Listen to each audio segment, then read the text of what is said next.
ছোটবেলা থেকে তোমরা অনেকবার হয়তো অনেকের কাছে শুনেছো যে তোমরা কি হতে চাও। কেউ ডাক্তার হতে চেয়েছো, কেউ ইঞ্জিনিয়ার, কেউ শিক্ষক, কেউ উকিল, কেউ আবার ডাকঘরের অমলের মতো দই দই ভালো দই হাঁকতে হাঁকতে দইওয়ালা হতে চেয়েছো।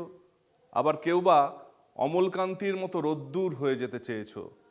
কিন্তু না, আমরা এখানে আজকে কোনো ডাক্তার, ইঞ্জিনিয়ার বা রোদ্দুর হওয়ার ফর্মুলা আলোচনা করতে আসিনি।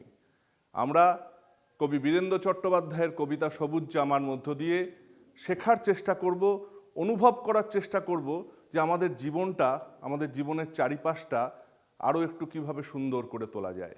পুরনো একটা হিন্দি সিনেমার একটা সংলাপ আমার খুব প্রিয় ছিল, বাবু মশাই জিন্দেগি লম্বি নেহি বড়ি হোনি চাইয়ে। অর্থাৎ দীর্ঘ বয়স অবধি বাঁচাটাই বড় কথা নয়, যতদিন বাঁচবো ভালো কিছু করে বাঁচবো। আমাদের যে কবিতা সবুজ জামা, সেখানে আমরা দেখতে পাই তোতাই একটা সবুজ জামা পরতে চায়, কারণ সে একটা গাছ হয়ে উঠতে চায়। এক পায়ে দাঁড়িয়ে সবুজ জামা পরে আকাশের দিকে মুখ তুলে সে গাছের মতো বাঁচতে চায়। সে গাছে ফুল ফুটবে, প্রজাপতি আসবে, পাখি উড়ে এসে ডালে বাসা বাঁধবে, দু চারটে লাল নীল ফুল ঝরে পড়বে, গোটা পৃথিবীটা সুন্দর হয়ে উঠবে। আমরা সবাই জানি যে আজকের পৃথিবীর সব থেকে বড় বিপদ এই প্রকৃতি ধ্বংস। চারিদিকে তোমরা সেই সমস্ত খবর দেখতে পাচ্ছ, কিন্তু তার মাঝে এই তোতায়ের মতো মানুষরা কিন্তু ছড়িয়ে ছিটিয়ে আছে। তোমাদের একজনের কথা বলবো আজকে।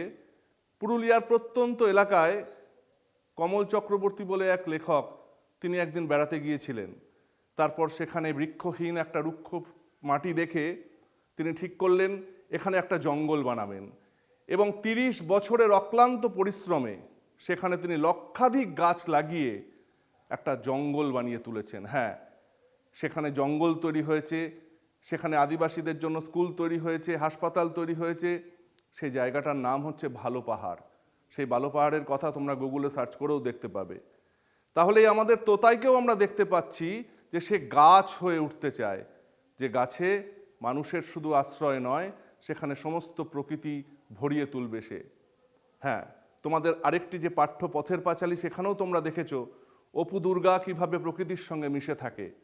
তাই তোতায়ের সঙ্গে সেই অপু দুর্গার একটা মিল তোমরা খুঁজে পাবে।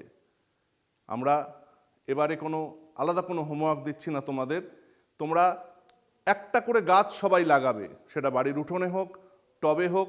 তারপর সেই গাছে যখন প্রথম ফুল ফুটবে, সেই ফুলটা নিয়ে একটা সেলফি তুলবে। আর যদি ফুল নাও ফোটে, তাও সেই গাছটা যখন একটু বড় হবে, সেই গাছটা একটা নিয়ে তুমি সেলফি তুলবে, আর তাতে একটা ক্যাপশন দেবে, ফুল ফুটুক নাই বা ফুটুক, আজ বসন্ত।